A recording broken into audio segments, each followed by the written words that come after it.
He gave up his taxi for a rushed woman, single mom with a newborn baby, unaware she was a millionaire who couldn't forget him. Manhattan pulsed with energy, even as storm clouds began to gather overhead. Late afternoon traffic painted the streets in chaotic hues of red brake lights and yellow cabs, honking horns echoing like restless drumbeats.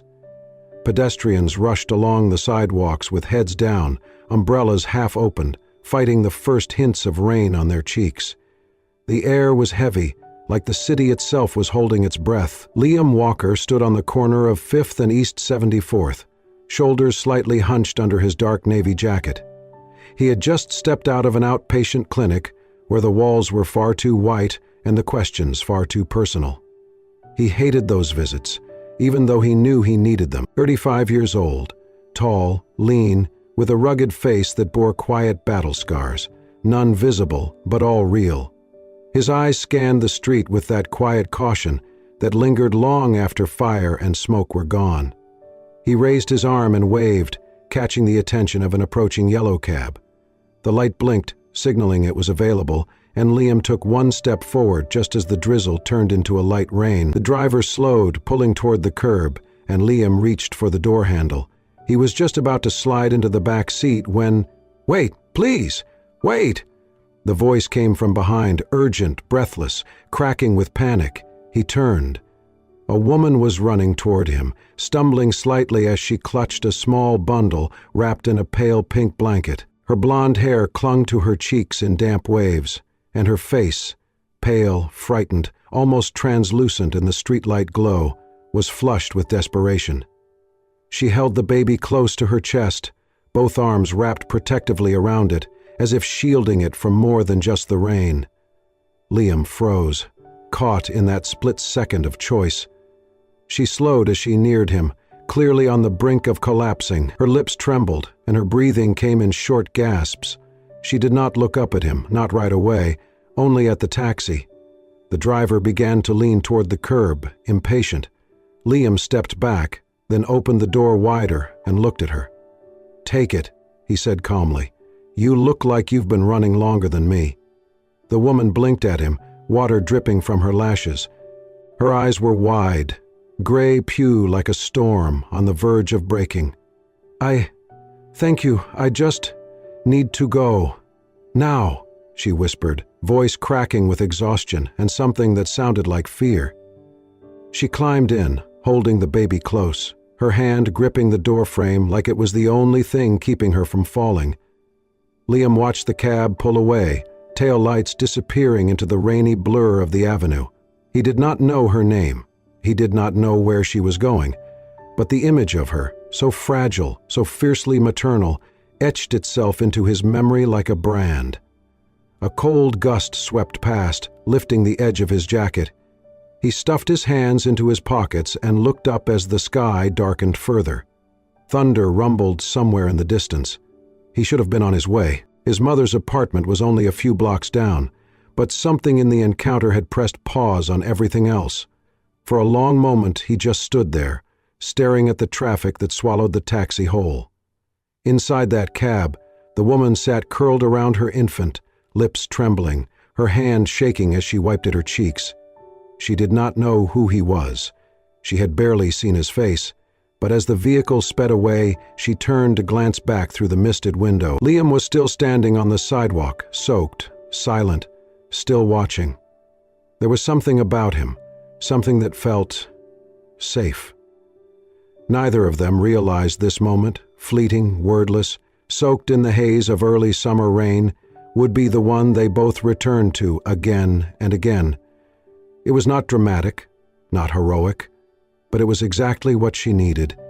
A simple kindness, no questions, no conditions, and then she was gone. No name, no number, no trace.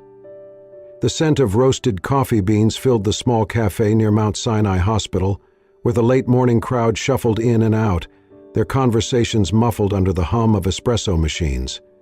It was the kind of place that seemed to belong to no one, just another corner in a city of a million corners. Liam Walker pushed open the glass door, holding it for an elderly woman behind him before stepping inside. He had just dropped his mother off for her physical therapy session and was looking for something warm to fill the hollow ache in his chest that had nothing to do with hunger. His eyes scanned the cafe, looking for a quiet seat by the window. Then he froze. She was there. The woman from the rain. She sat in the corner booth, a gray hoodie pulled over her hair, cradling a baby in her arms as she gently bounced her knee. The infant's head rested against her shoulder, tiny fingers curling into her sweatshirt. She whispered something soothing while glancing toward the counter, where a barista called out, "Oat milk latte for Clara." Liam blinked. Clara. Her name was Clara. She turned her head at the sound, her eyes meeting his just as she stood to grab her drink. For a moment, neither of them moved. The clatter of cups and distant hum of conversation faded behind a sudden quiet between them. Recognition flickered across her face, first surprised, then softening into something else, something like relief. "Hi," she said, voice almost inaudible. Liam nodded, stepping toward her. "Looks like you found a cab after all." She exhaled a quiet laugh, "Thanks to you." They sat together without needing to ask. He slid into the seat across from her, and she gently adjusted the baby in her arms before meeting his gaze. Her features were still tired, but not as fragile. The storm in her eyes had quieted, a little. "I never got to thank you," she said.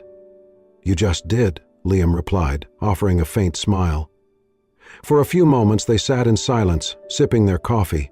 Clara looked down at the baby, brushing a soft curl from the infant's forehead. "I feel like I should explain," she murmured. "I don't know why. I barely said this out loud. But you just feel like someone I can say it to." Liam didn't move, just listened. "I'm Clara Everson," she said quietly. "CEO of Everson Global. Well, I was. A few weeks ago, a board member leaked news that I was pregnant. No partner, no explanation. The media spun it into scandal, investors panicked. I was asked to take time off, which is a pretty way of saying disappear until we clean up your mess." She looked out the window. "So I did." Liam absorbed her words without judgment. "I had the baby alone," Clara continued. "No one knew, not even my assistant. The night I ran into you, I was trying to get to a safe house outside the city. I didn't even know if the cab would get me there. I just needed to get away." She paused, her voice catching. "I don't even know why I'm telling you all this."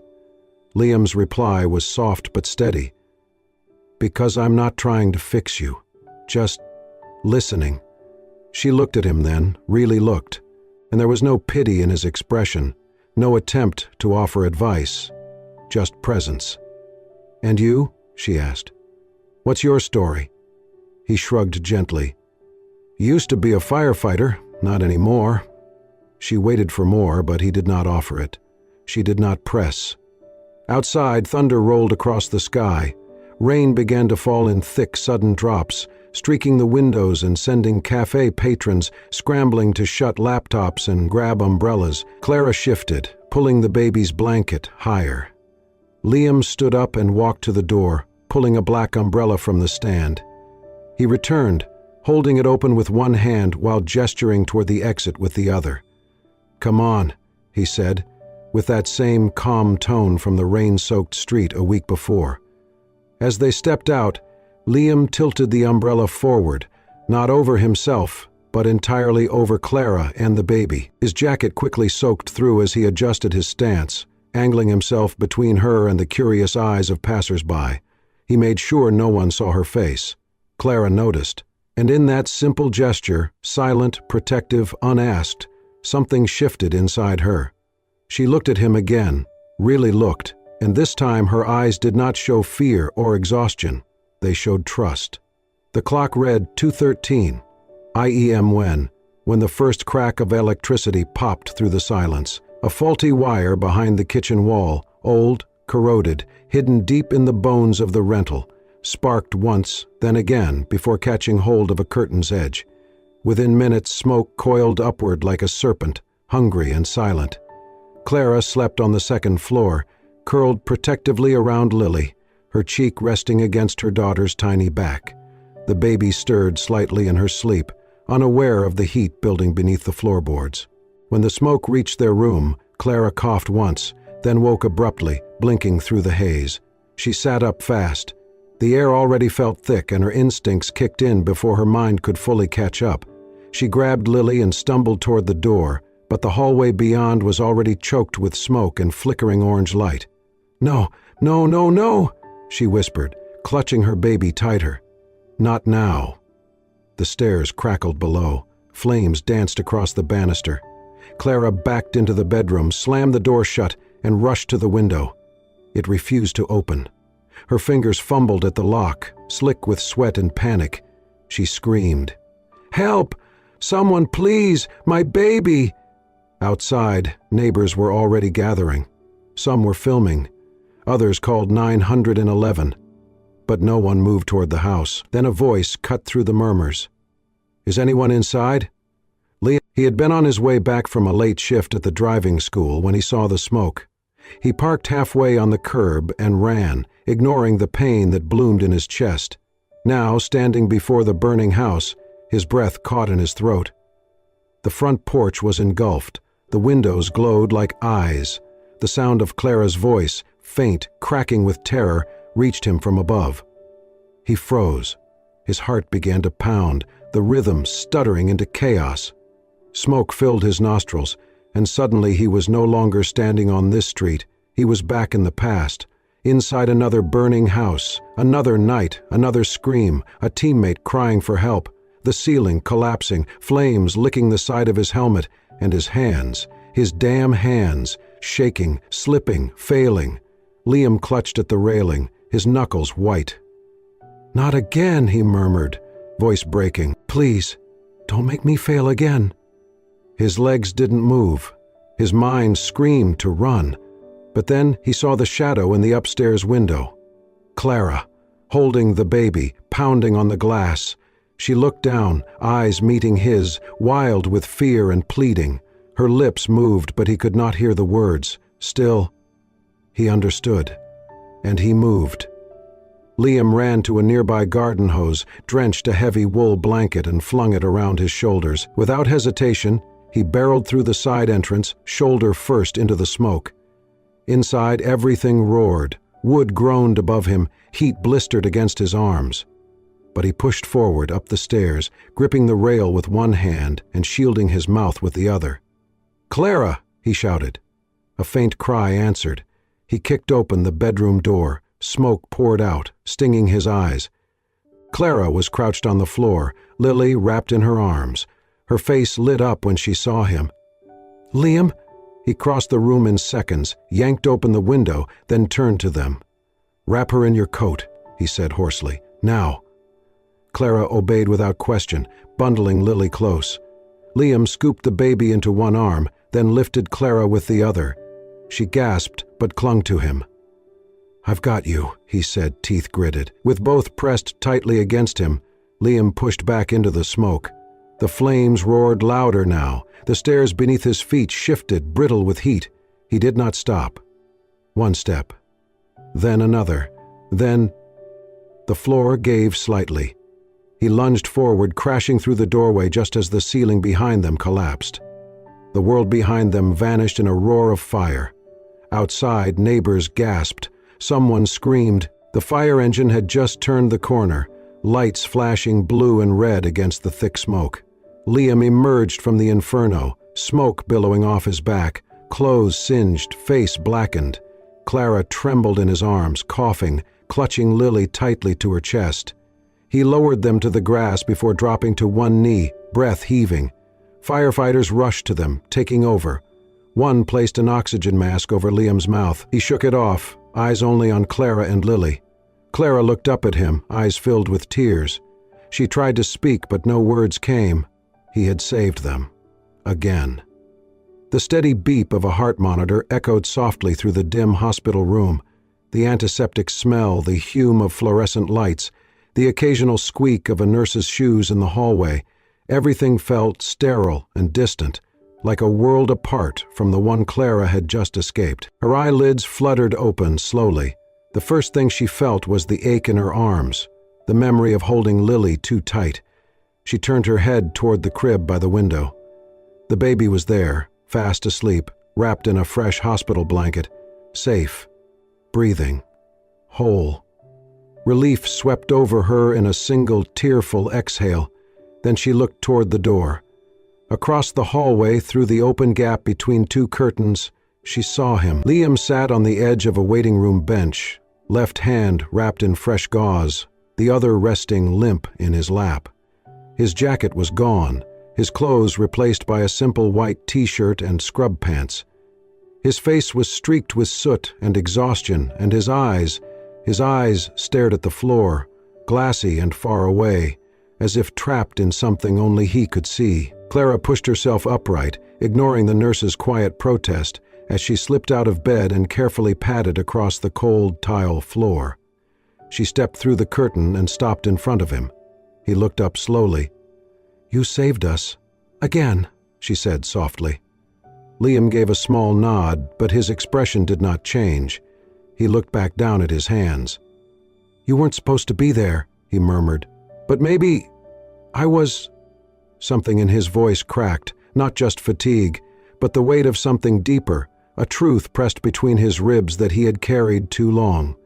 Clara didn't press. She just sat beside him on the bench, the silence between them thick, but not uncomfortable. They sat that way for a while, side by side, not speaking. The hospital noise faded around them. The air was still. Then, from down the hall, came the sound of soft fussing. Lily. Clara moved to stand, but Liam gently placed a hand on her arm. "I've got her," he said quietly. Before she could respond, he was already on his feet, walking toward the crib with a strange mix of caution and familiarity. He reached in with both arms and carefully lifted Lily, cradling her against his chest. "Shh," he whispered, rocking her gently. "You're okay. You're all right now." His voice was low, rough around the edges, but tender. Each word was barely audible, meant only for her. The baby nestled against him, her cries fading almost instantly. Her tiny fist clutched the collar of his shirt. Clara watched from the doorway, her arms folded across her chest, not in defense, but to hold herself together. The sight of him, so steady, so instinctively gentle, broke something open in her. Her throat tightened. Her eyes welled. She blinked hard, trying to push it back, but the tears came anyway, not from fear, not even from gratitude, from a quiet, aching recognition. He had saved them, yes, but more than that, he had held them, protected them, and now, with no cameras, no spotlight, no one watching, he was still doing it. Liam turned slightly, rocking Lily in his arms. "She's a fighter," he said softly, "just like her mom." Clara smiled, a shaky, wet smile, and wiped at her cheeks. "I think she just knows a good man when she sees one." He looked at her then, his eyes not distant anymore, but steady and clear. For the first time since they had met, Clara felt the ground beneath her feet.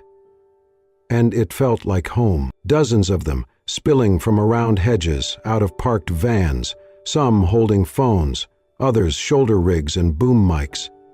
The quiet park erupted in chaos. The stroller wheels jerked slightly as Clara flinched and reached instinctively for Lily, whose face squirmed at the sudden noise. Liam stepped forward, one arm across Clara's shoulder as the crowd of reporters began to close in. "Clara! Is it true you faked your disappearance? Ms. Everson, who's the father of the baby? Are you in hiding from your investors? Liam, are you in a relationship with the CEO of Everson Global?" Flashes exploded, microphones shoved forward. Questions stabbed at them from every direction. Clara's heart raced.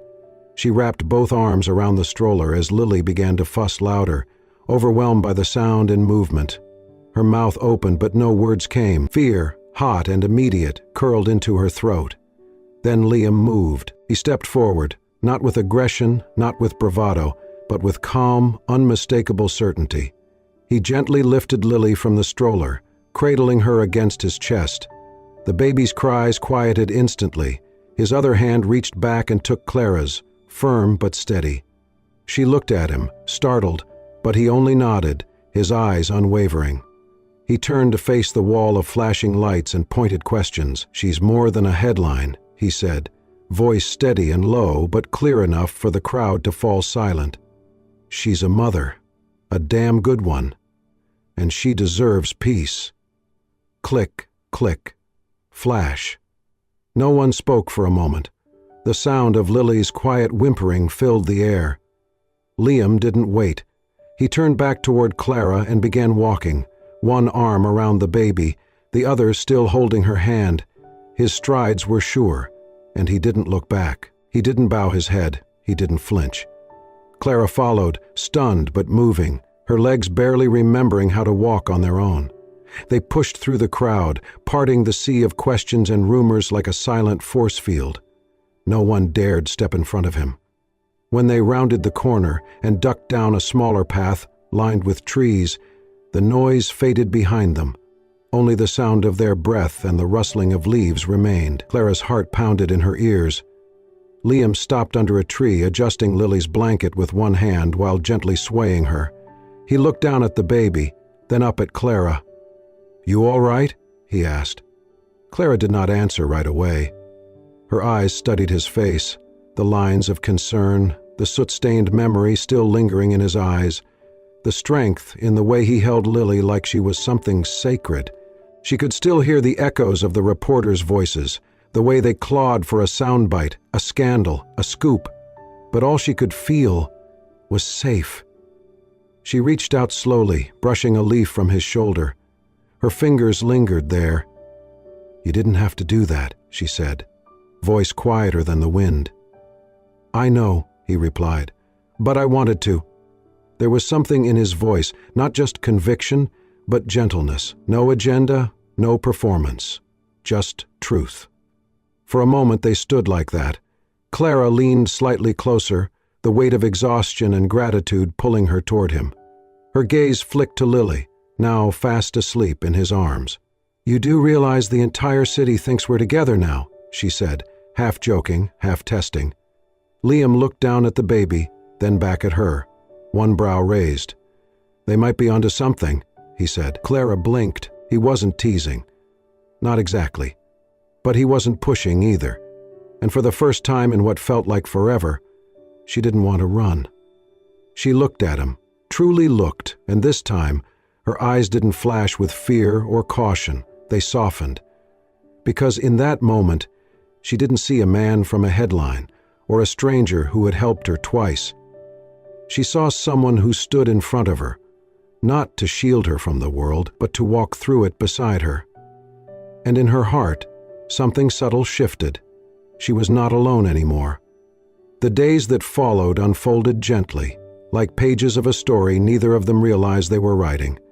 There was no grand declaration, no sudden shift, only the slow, quiet rhythm of being together, sharing small things, letting moments fill the spaces once occupied by fear and doubt. Liam started coming by most evenings, never asked, never expected, just showed up. Sometimes he brought groceries, sometimes he cooked. Most nights he brought nothing but himself, and somehow that felt like more than enough. They would eat dinner at Clara's modest apartment, Lily giggling in her high chair between bites of mashed carrots and the occasional bit of avocado smeared across her nose. Liam had a knack for making her laugh without trying. Silly faces, gravelly sound effects, soft hums that turned into lullabies by the time dessert was finished.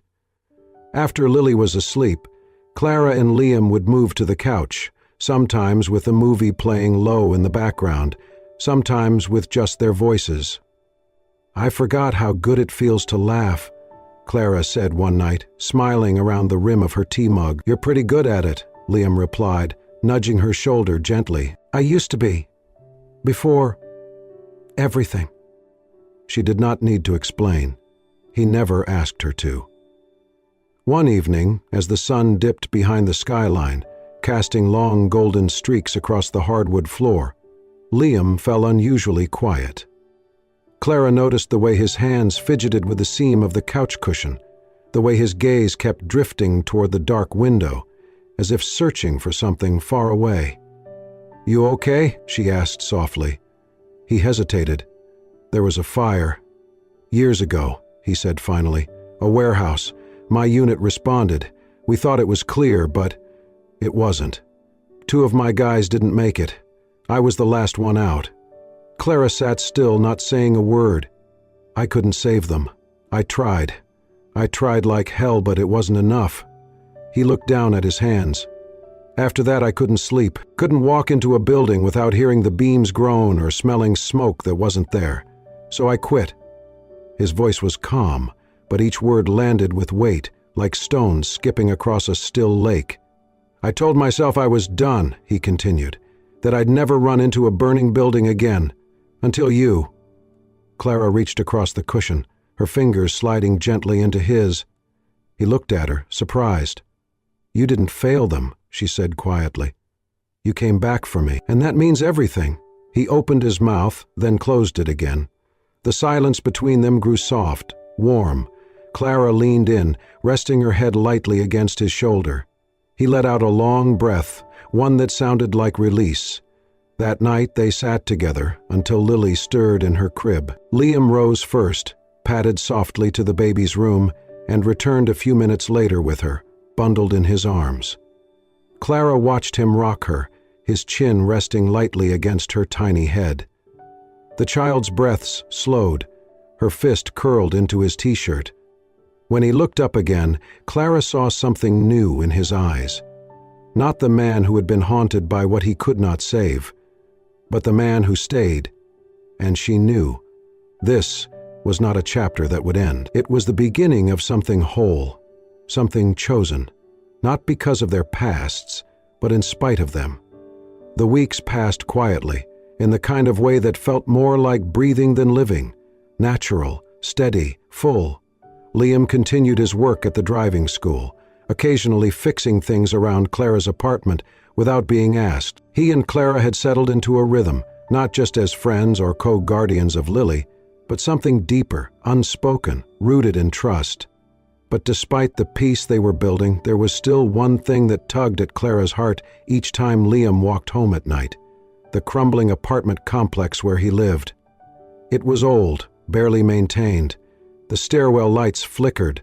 The hallway always smelled faintly of mildew. His unit was small, clean only because Liam took care of it himself, not because the building deserved it. Clara had seen enough, and she had the means to do something, quietly. She made a call, just one, to a real estate firm that worked only in discretion. The next day, papers were drawn. Within a week, the building had a new owner. The tenants would remain. No rent increases. No forced renovations. Nothing flashy. Just dignity, and Liam would never know. At least, that was her plan, until a letter arrived.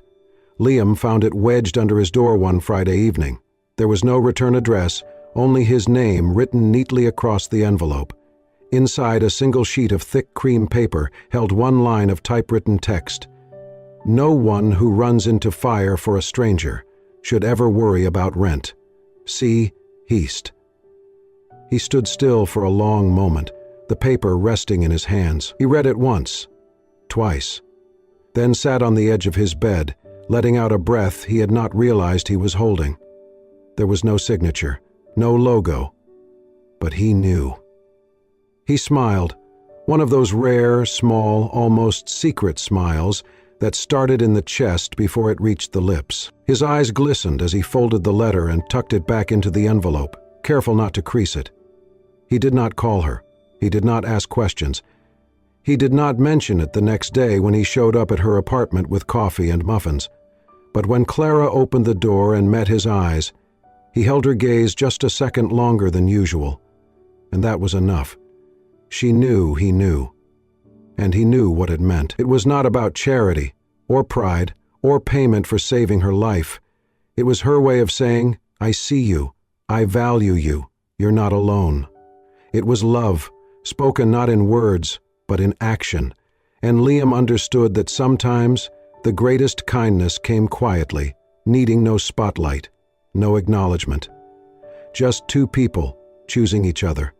over and over again. The ballroom shimmered with warm, golden lights strung delicately across the ceiling like constellations. People moved gracefully between round tables draped in white linens, laughter and soft music blending into a hum of celebration. The annual charity gala for the Everson Foundation was in full swing, an event dedicated to supporting displaced mothers and children, a cause that now lived in Clara's heart more than ever. Clara stood near the stage, dressed in an elegant deep blue gown, her blonde hair swept back in soft curls. She looked poised, radiant, and entirely present. But her eyes kept drifting across the room until they landed on him. Liam stood near the back in a simple suit, holding Lily in his arms. The baby clutched his tie in one tiny fist, babbling nonsense while he whispered something that made her giggle. He looked slightly uncomfortable among the tuxedos and champagne flutes, but only because he never craved attention. He caught Clara's eye and gave her a nod. She smiled, heart skipping. Later, when the speeches were finished and the room had settled into quiet anticipation, Clara stepped up to the podium. The spotlight hit her gently. "There's someone I want to thank," she began, voice calm but rich with meaning, "not just for tonight, or for helping me build this foundation, but for saving my life, in more ways than one." She looked directly at Liam as murmurs rippled through the crowd. Sometimes, the greatest changes in our lives begin with the smallest decisions: a ride, a risk, a rescue. And sometimes, the most extraordinary people walk right into our lives not to fix us, but to walk with us, no matter what we've been through. She paused, then reached under the podium and pulled out a small, velvet-covered box. "Liam, would you come up here?"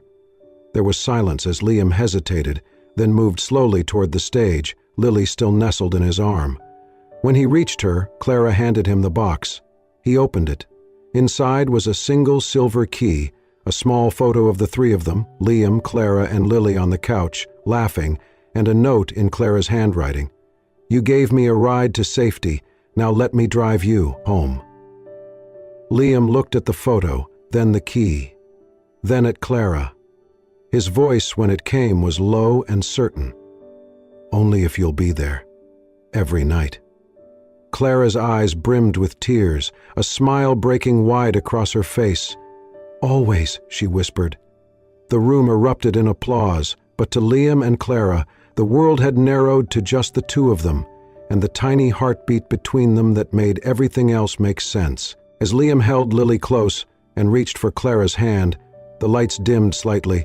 The music swelled, and for the first time in a long time, they weren't escaping anything. They were going home, together. Sometimes, the most powerful stories begin not with a grand gesture, but with a quiet moment of kindness. A man offering his only taxi, a woman finding safety in a stranger's arms, and a baby whose presence brought two broken hearts together. Liam and Clara didn't fall in love at first sight. They chose love again and again, through fire, fear, and quiet courage. Because real love does not rescue, it stands beside you in silence, in storms, and in healing. If this story touched your heart, we invite you to subscribe to Soul-Stirring Stories, where every week we bring you tales that heal, inspire, and remind you that even in a chaotic world, love always finds a way. Soul-Stirring Stories, where every story touches the soul. Click subscribe and turn on notifications to never miss the next beautiful journey.